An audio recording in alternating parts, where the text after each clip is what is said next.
Assalamualaikum teman-teman semua. Kali ini kita masuk ke sesi jawab pertanyaan member. Saya bacakan dulu ya pertanyaan yang masuk. Jadi pertanyaannya adalah seberapa penting membahas kesepakatan aturan keuangan keluarga kepada calon pasangan agar tidak terjadi pro kontra di kemudian hari. Misalnya bahas kesepakatan bahwa istri tetap bekerja dan alokasinya untuk kebutuhan apa, suami untuk kebutuhan apa, perlu tidaknya asuransi, investasi, dan lain-lain. Baik, jika ditanya seberapa penting, maka jawabannya adalah sangat penting. Tinggal pertanyaan berikutnya adalah yang pertama, kenapa bahas kesepakatan keuangan sebelum menikah itu penting dan apa akibatnya kalau kita tidak bahas kesepakatan keuangan sebelum menikah? Lalu pertanyaan yang kedua adalah, terus buat yang sudah menikah tapi tidak pakai bahas kesepakatan keuangan sebelumnya, bagaimana? Nah, ini yang akan kita bahas hari ini. Tapi sebelum lanjut, bantu klik like dan subscribe ya, biar teman-teman bisa dapat notifikasi tentang tips-tips keuangan lainnya. Siapa tahu pertanyaan kamu sedang diulas di hari itu. Oke, lanjut ya. Yang pertama, bahas kesepakatan keuangan bersama pasangan sebelum menikah itu menjadi sangat penting karena beberapa hal. Yang pertama, dengan kita bahas ini itu bisa mencegah pertengkaran di masa depan. Hal ini karena kita sudah coba clearkan di awal sebelum menikah. Misalnya, boleh tidak nanti ketika sudah menikah itu istri tetap bekerja. Kemudian siapa yang akan mengelola keuangan nantinya? Terus kalau sama-sama bekerja, bagaimana pengelolaannya atau pembagian tanggung jawabnya dan lain sebagainya. Kalau sudah dibahas tapi kemudian pasangan lupa, kita tinggal mengingatkan. Masalahnya adalah kalau hal itu belum dibahas sebelumnya. Ini yang bisa menyebabkan pertengkaran. Nah, beberapa waktu lalu saya dapat cerita dari salah satu member yang magang di pengadilan agama kalau dia ini itu banyak menjumpai kasus perceraian yang penyebabnya itu pertengkaran dan finansial. Saking banyaknya dia tuh sampai penasaran, kok hal itu bisa bikin banyak orang cerai ya? Terus hal keuangan apa sih yang harus dipelajari buat menghindari hal itu? Makanya dia itu ikut kelas biar bisa belajar atur uang sebelum menikah. Dan kenyataannya memang hal ini banyak sih yang mengalami. Saya ingat salah satu kasus, jadi di sini suaminya itu ngasih gajinya ke ibunya semua. Jadi dia lebih mempercayakan pengelolaan keuangan itu ke ibunya dibandingkan ke istrinya. Akhirnya si istri ini tidak punya keleluasaan untuk mengelola keuangan keluarga karena semua hal diatur ibu mertuanya. Akhirnya ya mereka bercerai karena kondisi tadi. Tidak ada kesepakatan di awal siapa yang akan kelola uang nantinya setelah menikah.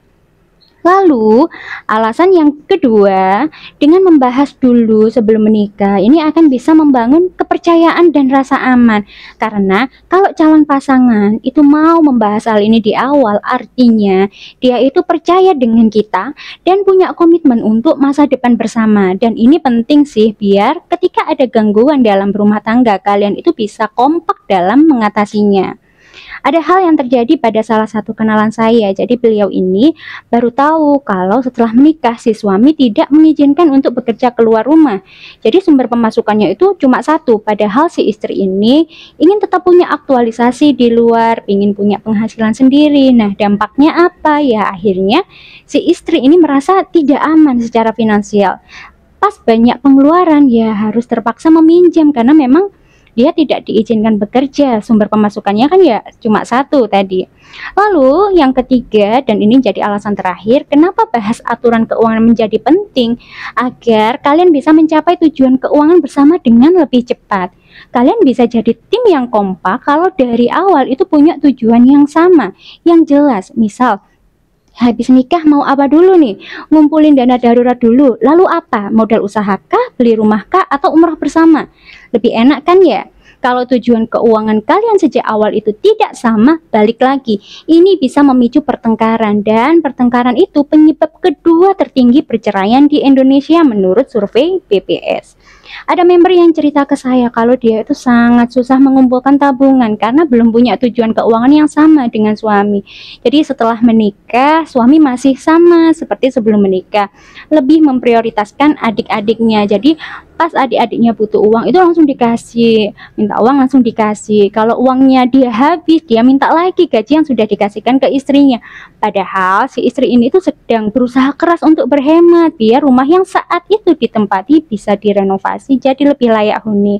Nah, kalau kayak gini jujur bisa bikin hubungan suami istri itu jadi kurang harmonis karena suami tidak tahu keinginan istri, istri juga lelah karena merasa berjuang sendiri. Gitu ya. Jadi harapannya karena ini sangat penting dengan dampak yang sudah saya tunjukkan tadi, kalau bisa diusahakan agar bahas dulu aturan keuangannya sebelum menikah biar kamu tahu gambaran keuangan pasanganmu itu seperti apa dan kamu bisa lebih tenang menjalani kehidupan pernikahan nantinya. Lah terus buat kita-kita ini yang sudah nikah tapi belum sempat bahas gimana? Ya, silahkan bahas bersama pasangan Anda, suami Anda, atau istri Anda. Cari waktu yang paling bagus buat ngobrol, yaitu pas mood pasangan lagi bagus. Biar apa yang mau kita diskusikan itu diterima dengan baik. Karena gimana pun, hampir semua orang yang sudah menikah itu sebenarnya canggung juga kalau mau bahas hal ini dengan pasangan. Tapi tidak apa-apa. Lebih baik canggung sekali tapi habis itu kita plong dan tidak banyak pikiran daripada kita pendam, tidak kita utarakan yang akhirnya bikin kita itu kepikiran terus-terusan. Karena yang saya yakini menikah itu biar langgeng kuncinya ada di komunikasi dan sebenarnya ini juga jadi pengingat ke diri saya sendiri. Biar kalau ada apa-apa khususnya yang menyangkut keuangan saya itu juga melibatkan suami, tidak sembunyi-sembunyi. Terima kasih.